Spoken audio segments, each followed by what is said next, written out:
We'll guide you through how to change lines, spacing Outlook. If you find this helpful, don't forget to like and subscribe. People search for this tutorial because they want their emails to look cleaner, more professional, and easier to read. Adjusting line spacing helps improve readability, especially for business communication or formal messages. Some users also need specific formatting for work or school requirements, so they look for clear steps to change line spacing correctly in Outlook.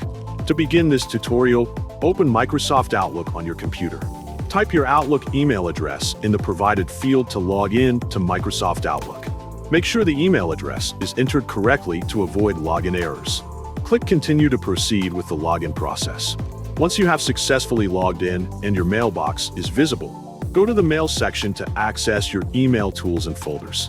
Next, click New Mail to create a new message.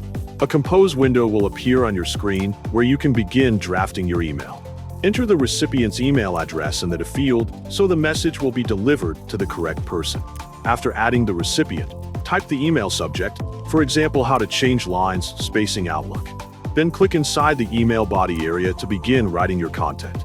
Type your message, for example, change line spacing, as sample text that you will later format. Once you have typed your message, highlight the text you want to adjust by clicking and dragging your cursor over the words. Make sure the correct portion of the text is selected before applying any formatting changes.